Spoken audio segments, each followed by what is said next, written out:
Ya, itu tadi dia pertanyaannya pemirsa, seperti apa kemudian ini ya pengaruh dari sejumlah pertemuan yang saat ini sedang digelar, baik itu Israel dan juga Hamas di Qatar, dan juga Perdana Menteri Israel Benyamin Netanyahu dan juga Presiden Amerika Serikat Donald Trump. Kita akan langsung bahas di Apa Kabar Indonesia Malam bersama dengan sejumlah narasumber yang sudah hadir. Di sebelah saya sudah ada Mbak Stepi Andriani yang merupakan pemerhati intelijen dan keamanan. Selamat malam Mbak Stepi. Malam Mbak Tiara. Ketemu lagi, sehat ya? Sehat, alhamdulillah. Oke, di sebelahnya sudah ada Mbak Dina Sulaiman yang merupakan pengamat hubungan internasional dari Universitas Pajajaran. Mbak Dina sehat? Sehat, alhamdulillah. Alhamdulillah. Kemudian juga hadir Mas Hasibullah Satrawi yang merupakan pengamat Timur Tengah. Mas Hasibullah, Assalamualaikum. Waalaikumsalam. Jangan lupa yang paling tampan ya. Yang paling tampan ya. Dikerubung gini ya Mas ya. Oke, saya ke Mbak Stepi terlebih dahulu. Mbak Stepi, ini kalau dari pengamatan intelijen begitu ya, apa yang kemudian bisa dimaknai ya di balik pertemuan Trump dan juga Netanyahu yang kemudian diketahui secara bersamaan juga dengan apa yang kemudian terjadi di Qatar? Ya, jadi pertama adanya ketidakpercayaan, ya, artinya tidak terlalu confidence bahwa apa yang terjadi di Qatar ini akan sesuai dengan kepentingan Israel, sehingga Perdana Menteri Netanyahu sendiri perlu untuk langsung bertemu dengan Presiden Trump. Tapi sekali lagi peran Amerika di sini memang sangat strategis, dan Presiden Trump sendiri saya lihat kalau kita mengusung ke belakang tagline-nya beliau dengan American First gitu ya, artinya beliau ingin fokus. Presiden Trump ingin fokus kepada hal-hal lain. Jadi berharap urusan Timur Tengah ini cepat selesai lah dengan gencatan senjata ini. Gencatan senjata ini kan artinya penghentian sementara, Mbak. Jadi artinya keuntungan untuk berbagai pihak ini banyak gitu. Stabilitas regional, kemudian infrastruktur gitu ya. Dan ini sebetulnya sangat diharapkan oleh Hamas. Hamas ingin Israel ini ditarik penuh.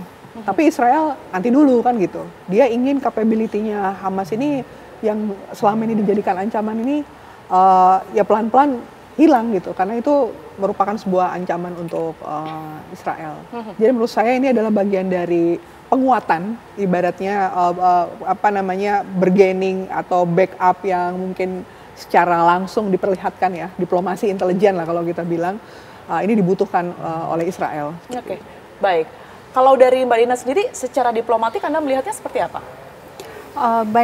Kalau saya pikir ya, kalau dari sisi Amerika Serikat, saya sepakat sebagian dengan Mbak Stepi tadi, tapi ada tambahan. Saya pikir Trump itu memang ada keinginan untuk menarik suara atau dukungan lagi dari kelompok-kelompok yang pro-Israel, kelompok lobby-lobby rezim Zionis, sehingga dia ingin memunculkan menampilkan diri sebagai strongman gitu ya. Apalagi sebelum juga di perang Ukraina Rusia dia juga berusaha menampilkan citra itu bahwa dia bisa menghentikan perang. Nah, tapi kemudian kan pertanyaannya track record Trump itu seperti apa sih selama ini? Apakah dia memang kelihatan berpihak pada Palestina? Itu enggak, bahkan justru selama ini track recordnya Trump itu justru memindahkan kedutaan besar Amerika Serikat ke Yerusalem, dan itu kan melanggar hukum internasional, kesepakatan internasional enggak seperti itu. Kemudian juga menghentikan dana untuk UNRWA, padahal itu dana yang sangat dibutuhkan untuk makanan, untuk kebutuhan pokok orang-orang Palestina. Sehingga ketika seorang mediator sejak awal berpihak pada salah satu pihak, nah itu hasilnya pasti tidak akan sustain ya. Mungkin saja nanti ada gencatan senjata, tapi hampir pasti nanti akan dilanggar lagi, karena gencatan senjata yang permanen atau perdamaian abadi itu harus adil. Akar masalah itu selesai semua. Nah, sekarang kan yang diminta, yang dituntut oleh Palestina, dan kita semua juga saya pikir setuju, itu kan penarikan full tentara Israel dari Gaza. Betul. Perbatasan itu dibuka. Masih menjadi perdebatan keduanya ya? Iya, perbatasan harus dibuka supaya makanan bisa masuk. Tapi Israelnya nggak mau. Terus kemudian gencatan senjata itu kan harusnya permanen. Ini masa cuma 60 hari. Maksudnya setelah 60 hari boleh dibom lagi. Itu kan nggak masuk akal ya. Nah, dari sisi ini saya pikir memang ini ya ada kepesimisan kalau dari pihak saya melihat perkembangan yang terjadi ini. Oke, kalau dari Timur Tengah seperti apa ya Mas Hasib ya? Karena kan begini, kalau kita melihat pertemuan dengan Amerika ini nampaknya memang dilatar belakangi oleh adanya gencatan senjata yang kemudian diinginkan oleh dunia begitu ya. Tetapi apakah ada makna tersembunyi yang kemudian akan dilakukan oleh Israel dalam hal ini, mungkin menekan Hamas dalam tanda kutip di sini? Ya. Yang pertama, sebelum masuk ke pertanyaan Tiara, saya ingin update karena terus terang forum kita ini semenjak perang 13 ini berseri ya. Jadi kalau nggak ada update-nya juga nggak enak kepada pemirsa gitu. Saya ingin mulai dari dua hal mungkin yang terbaru update-nya. Yang pertama, pernyataan juru bicara Kementerian Luar Negeri Qatar, Majid Al-Ansori, kurang lebih setengah jam yang lalu, yang dia menyampaikan bahwa dua hal dari perundingan yang terjadi di Qatar itu. Yang pertama ingin ditekankan tentang kerahasiaan. Karena kerahasiaan ini menjadi faktor yang bikin hancur.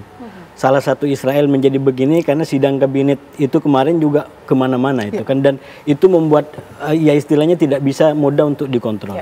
Dan yang kedua dikatakan oleh Majid Al-Ansori adalah yang disebut sebagai nggak ada batas waktu.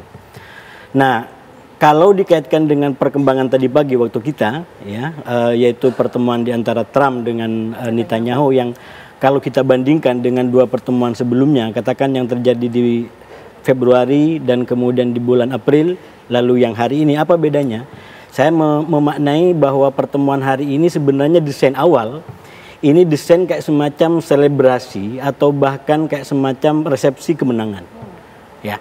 Karena beda tuh, kalau di pertemuan pertama masih ingat itu kayak dia tegang kan, karena baru ketemu di gedung yang ada pemanasnya itu kan. Nah yang kedua dia sudah pakai podium itu kan, jadi dia visioner ingin menyampaikan visi. Nah yang hari ini pertemuannya didesain dalam bentuk makan malam ya, jadi kayak santai, tapi dia menyampaikan visi-visi penting. Nah saya melihat itu yang sebenarnya disampaikan juga oleh Trump dari awal. Sebenarnya pertemuan ini adalah dimaksudkan untuk menjadi kayak semacam resepsi ataupun pesta, saya menganggapnya sebagai persepsi kemenangan. Karena kenapa dianggap sebagai persepsi kemenangan? Trump dan Netanyahu menganggap dalam perang 12 hari mereka menang besar dan bangga sana sini. Walaupun kita tahu Israel untuk pertama kali mengalami babak belur begitu. Dan walaupun kita tahu di Hamas, di Gaza sampai hari ini dia belum bisa membebaskan satu pun dari sandaranya dengan pendekatan militer. Tapi sekali lagi kita kembalikan kepada topiknya, mereka ingin kayak semacam menampilkan citra kemenangan, persepsi kemenangan. Tujuan politiknya masing-masing pasti ada. Nah cuman yang kedua ini dari pertemuannya saya lihat memang kalau dicek dari polanya ada kayak semacam perubahan pola. Kalau dari awal minimal dari diksi-diksi yang disampaikan oleh Trump ini sangat optimistik ya untuk bisa mencapai gencatan senjata bahkan pada momen pertemuan ini. Kita lihat misalkan Trump pakai istilah kesepakatan sudah sangat dekat. Sebentar lagi, diksi-diksi yang sangat optimistik. Tapi kemudian di meja pertemuan tadi pagi waktu kita atau malam waktu Amerika, justru yang keluar apa? Bahwa ketika ditanya dia bilang saya tidak menemukan ada halangan dan rintangan untuk gencatan senjata. Jadi ada kemunduran secara diksi dan itu nyambung dengan pernyataan Majid tadi. Awalnya mungkin diharapkan deal ya pada pertemuan, belum deal. Akhirnya dibikin nggak ada batas waktu. Pertanyaannya kan yang kemudian ini patut kita soroti ya di antara pertemuan Israel dan juga Amerika Serikat ini, apa sebenarnya keuntungan yang kemudian ini ingin mereka raih dengan adanya gencatan senjata dengan Palestina begitu ya. Tapi kita nanti akan bahas usai jeda, pemirsa, kita akan kembali untuk Anda sesaat lagi.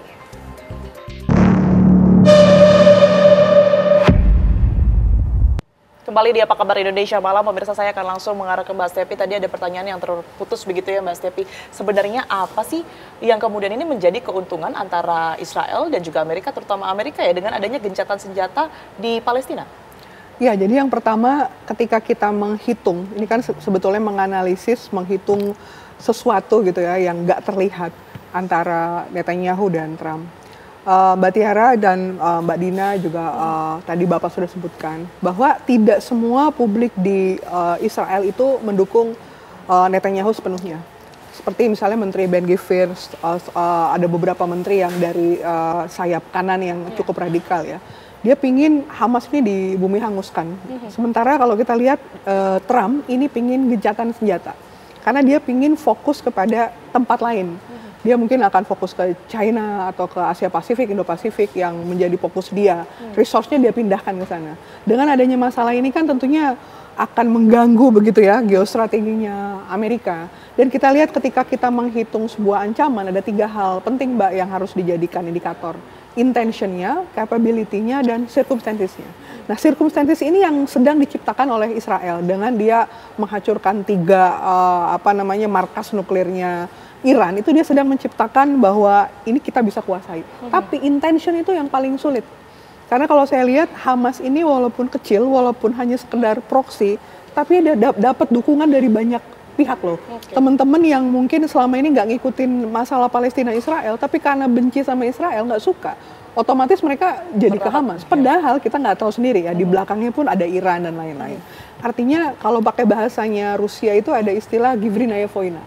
Hybrid warfare-nya negara-negara timur yang nggak kelihatan dengan kampanye informasi. Dan militansi negara yang mayoritas muslim itu kok lebih banyak kalau kita lihat netizen, pengamat, itu seolah-olah memang ada di belakang Hamas. Dan Trump ini sekarang lagi memilih nih, kalau dia benar-benar kelihatan pro sekali sama Netanyahu dan Israel, dia akan diserang sama publik Amerika sendiri.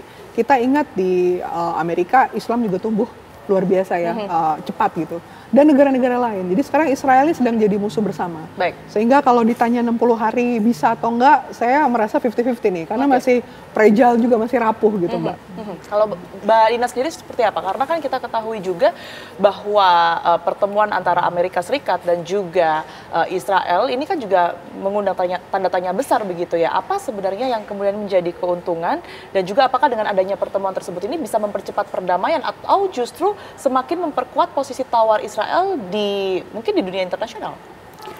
Baik, kalau dari sisi powernya Israel nih selama ini, dan kalau lihat pola-pola sebelumnya ya, karena kan Gaza itu berkali-kali dibom juga sama Israel, tapi biasanya itu berakhir dengan gencatan senjata.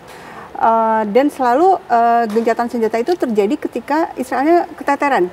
Karena ada serangan balasan dari pihak Palestina. Dan saat ini kalau saya pikir kondisi Israel itu betul-betul kewalahan setelah 12 hari berperang melawan Iran, itu amunisinya betul-betul berkurang. Kalaupun menunggu disuplai butuh waktu kan, disuplai dari Amerika dan negara-negara Eropa, dan dana juga habis sangat banyak. Terakhir saya baca itu sampai 325 triliun rupiah kalau dirupiahkan dalam 12 hari.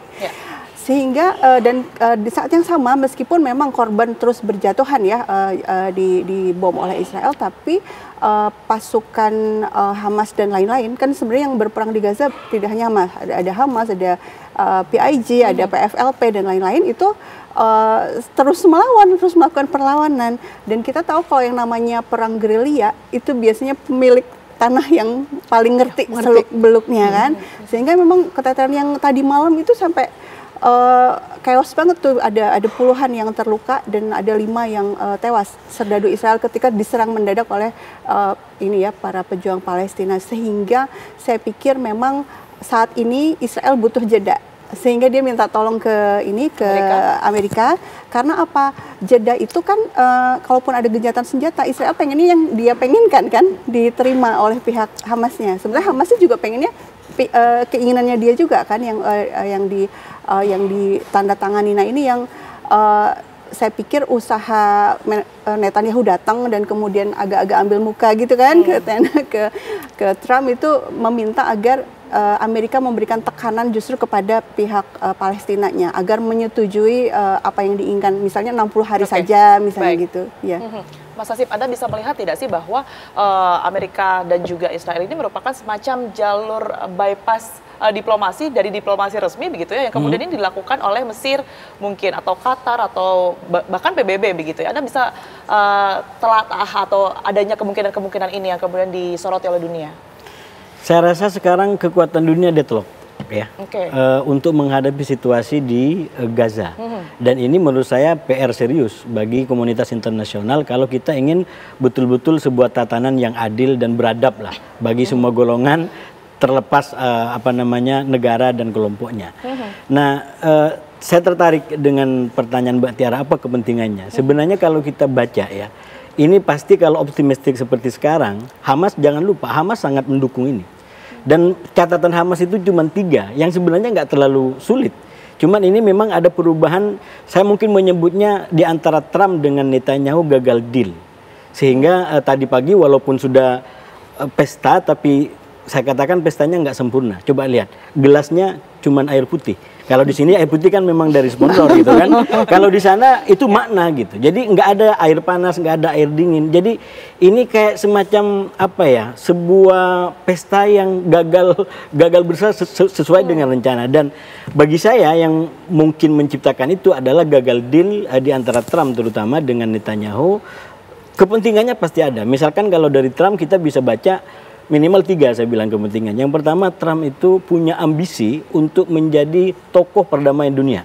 Dan Netanyahu tahu itu. Karena itu dia pakai apa namanya cara carmuk gitu ya kata orang sini, cari muka itu langsung, oh saya usulkan ini Anda untuk jadi pemenang Nobel perdamaian. Padahal yang mengusulkan adalah orang yang DPO penjahat perang. Itu kan apa artinya gitu. Tapi itulah cara Netanyahu untuk ngelobi itu. Trump sekali lagi kepentingannya berkepentingan dengan itu. Dan yang kedua, kalau ini dicapai, itu memenuhi janji kampanye Trump bahwa dia ingin menjadi pahlawan perdamaian bagi dunia. Dan yang ketiga, ini yang paling penting sebenarnya, visi yang nggak begitu sebenarnya di meja tadi muncul, yaitu disebut sebagai Timur Tengah baru dengan pengembangan konsep Abraham Accord. Nah ini lagi-lagi dipakai oleh Netanyahu tadi kan, jadi Abraham Accord inilah penting, ini segala macam gitu. Nah kepentingan Trump juga ketemu dengan kepentingan Netanyahu, yaitu dengan persepsi kemenangan tadi, dia ingin mendapatkan dampak baik di Israel, sehingga kalau bisa percepatan pemilu, dia bisa menang mutlak. Dan itu penting untuk kepentingan kasusnya. Bagaimana Hamas juga berkepentingan. Kalau nggak ada kepentingan semua tidak akan ketemu gitu. Cuman sekali lagi, hanya catatan 3 hal dari Hamas yang sebenarnya nggak terlalu persoalan kan. Yang pertama catatannya apa? Minta bantuan kemanusiaan kembali ke PBB, jangan lewat Amerika Israel yang blunder ini gitu. Itu kan nggak masalah sebenarnya. Yang kedua dia minta apa Hamas? Dia minta agar setelah 60 hari jangan langsung perang, kalau belum selesai kita berunding lagi. Kan normal itu sebenarnya. Dan yang ketiga Hamas minta agar apa namanya penarikan mundur yang jelas dari Israel dari kota-kota, itu kan logis sebenarnya. Kurang lebih sama begitu ya Mas Hasib dengan apa yang kemudian diminta Hamas di gencatan-gencatan senjata sebelumnya begitu ya. Persis, nggak ada perubahan. Baik, sebenarnya. Itu yang kemudian ini menarik. Apa yang kemudian ini bisa diwujudkan begitu ya sebagai kesepakatan kedua belah pihak nantinya. Kalau tadi Mbak Stepi sudah menyebut bahwa nampaknya 60 hari ini sangat rapuh begitu ya jika dilanjutkan menjadi perdamaian yang permanen begitu. Itu yang nanti akan kita bahas usai jeda. Kita juga akan menghadirkan pemirsa bagaimana kemudian ini update terkini berkaitan dengan situasi di Amerika Serikat. Usai jeda berikut ini kami akan kembali untuk Anda. Ya, saya akan langsung update informasinya pemirsa berkaitan dengan pertemuan Perdana Menteri Israel Benjamin Netanyahu dan juga Presiden Amerika Serikat Donald Trump bersama dengan rekan kami Yandri Subekti yang berada di New York, Amerika Serikat. Selamat malam waktu Jakarta, Yandri. Seperti apa update informasi di sana? Ya, Tiara, kunjungan kenegaraan Perdana Menteri Israel Benjamin Netanyahu yang berlangsung Senin malam dengan Presiden Trump di White House, yang tahun ini adalah merupakan yang ketiga kalinya. Ada 2 inti yang dibahas, di antaranya adalah upaya gencatan senjata antara Israel dengan Palestina atau Gaza, dan juga yang kedua evaluasi terkait dengan serangan Amerika Serikat terhadap 3 fasilitas nuklir Iran yang merupakan gabungan antara Israel dengan Amerika Serikat. Dalam pertemuan yang berlangsung di Gedung Putih tersebut, usai pertemuan tersebut, Trump menyampaikan kepada media optimisme akan bisa dilakukannya atau dilangsungkannya gencatan senjata selama 60 hari pekan depan, di mana dalam gencatan senjata tersebut diantaranya Palestina akan membebaskan sebagian atau mungkin hampir seluruh dari sandera, dan kemudian pasukan Israel secara bertahap akan ditarik dari beberapa lokasi di Gaza. Dan juga dalam pertemuan tersebut Netanyahu juga menyampaikan optimisme akan bisa terlaksananya gencatan senjata tersebut. Dalam kesempatan tersebut juga Netanyahu menyampaikan usulan agar Presiden Donald Trump mendapat Nobel Perdamaian karena jasanya dalam perjanjian Abraham dan upaya Trump selama ini untuk melakukan atau melaksanakan ataupun terjadinya perdamaian antara Israel, Palestina maupun dengan Iran beberapa waktu yang lalu. Sementara itu kunjungan ini juga tak lepas dari kontroversial baik itu di Kongres maupun warga Amerika Serikat. Di antaranya terutama yang menentang adalah dari kubu Demokrat, terutama kelompok progresif, di mana kelompok mereka ini berharap atau menekan Israel agar melakukan gencatan senjata secara permanen. Dan juga saat kunjungan tersebut juga terjadi aksi gelombang demonstrasi di depan White House, dan juga sehari sebelumnya yang menentang akan apa yang dilakukan oleh Israel terhadap Palestina selama ini yang telah menelan ribuan korban jiwa, terutama anak-anak dan wanita. Dan diharapkan nanti rencananya Perdana Menteri Netanyahu juga akan bertemu dengan Wakil Presiden Amerika Serikat J.D. Vance dan sejumlah anggota Kongres baik dari kubu Demokrat maupun Republik. Baik. Kembali ke studio. Sejumlah agenda masih terus akan berlangsung ya di sana. Terima kasih atas laporan lengkap Anda langsung dari New York, Amerika Serikat. Selamat bertugas kembali. Saya akan langsung lanjutkan ke Mbak Stepi ya. Mbak Stepi, dengan adanya sejumlah pembahasan tadi ya sudah dibahas mengenai gencatan senjata, kemudian juga serangan Israel harus dihentikan dan lain sebagainya. Anda melihat apa yang kemudian ini bisa menjadi dampak begitu ya dari pertemuan kedua negara ini dengan negara-negara yang saat ini tengah mengupayakan diplomatik secara resmi untuk kemudian menciptakan perdamaian di Palestina? Jadi saya rasa ini yang menonton dan menantikan pertemuan ini hampir semua negara ya, baik yang di Timur Tengah maupun yang lain. Jadi saya melihat Donald Trump ini, Presiden Trump ini sedang memainkan menawarkan strategi ya, stick or carrot gitu ya, mau wortel atau mau tongkat gitu. Israel mau yang manis, mau yang soft gitu ya, karena ini gencatan senjata sudah dinanti. Dan ini publik tidak pernah saya lihat dari berbagai catatan-catatan seperti menyesal berkawan dengan Amerika pada saat perang tarif, perang dagang itu ya, Kanada, Jepang, dan Israel juga dikecam. Jadi ini kan sudah beda dengan 10 tahun yang lalu, Mbak. Ini the power of apps, media sosial luar biasa, media mainstream juga luar biasa. Jadi apapun yang terjadi perkembangan Israel, Amerika, ini sekarang sudah jadi kita bukan masyarakat di dunia nyata, tapi dunia maya juga gitu ya. Jadi saya melihat bahwa respon publik ini sangat berharap kepada gencatan senjata. Nah ini kalau saya lihat Presiden Trump ini cerdas gitu ya, dia menawarkan dua hal ini dan tadi juga Demokrat di dalam negaranya juga sudah mendukung. Mudah-mudahan gencatan senjata ini berlangsung 60 hari, tapi kita juga lihat bahwa tadi disampaikan oleh kawan-kawan saya, dengan dia menawarkan Trump ini ingin memberikan hadiah Nobel, menurut saya ini sudah bagian dari kalah set sebetulnya. Israel ini secara BL dan secara body language-nya dan secara gesturnya agak turun nih dia, jadi agak kurang percaya diri gitu. Harapan saya yang pertama adalah diplomasi intelijen. Jadi intelijen exchange, intelijen partnership, jadi saling tukar-menukar informasi intelijen, sehingga intelijen di sini mempunyai fungsi untuk menurunkan, jadi eskalasi konflik di seluruh dunia, saling berhubungan satu sama lain. Terutama saya berharap sekali kepada Qatar ya, karena Qatar uangnya banyak, negara maju, dan dia punya chemistry juga dengan dunia Islam gitu ya. Israel masih kuat, dia masih punya banyak bantuan kelompok-kelompok Yahudi dan memang intelijennya luar biasa gitu. Jadi kita juga lihat apa yang dilakukan oleh Presiden Trump ini cukup strategis. Baik, Mbak Dina. Apa yang harus diwaspadai ya setidaknya oleh negara-negara yang kemudian ini mendukung penuh Palestina? Mungkin salah satunya bagi Indonesia? Ya, sebenarnya begini, intinya kan kita semua menginginkan perdamaian ya. Kita ingin orang-orang Palestina betul-betul tidak dibom lagi. Mereka bisa hidup seperti kita semua ya dalam kondisi yang damai, tidak kelaparan lagi. Sekarang kan pertanyaannya, ini siapa yang bisa memaksa Israel untuk berhenti? Kan sebenarnya pertanyaan kuncinya di situ.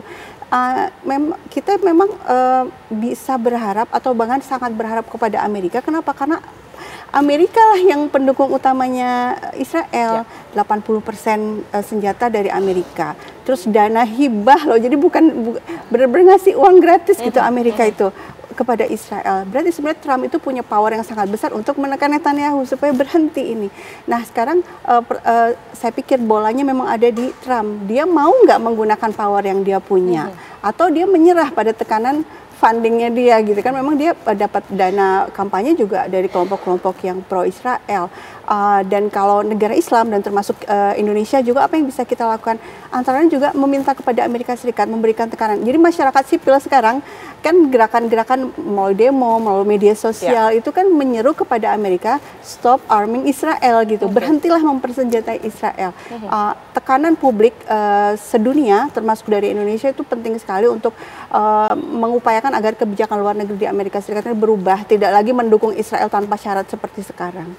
Oke, Mas Hasib, kalau tadi Mbak Dina menyebutkan bahwa bolanya sebenarnya di Amerika, tapi apa ya kira-kira respon dan juga yang bisa dilakukan oleh negara-negara di Timur Tengah untuk mendukung setidaknya ini bisa berlangsung secara permanen, kemudian win-win solution, tidak hanya 60 hari saja begitu?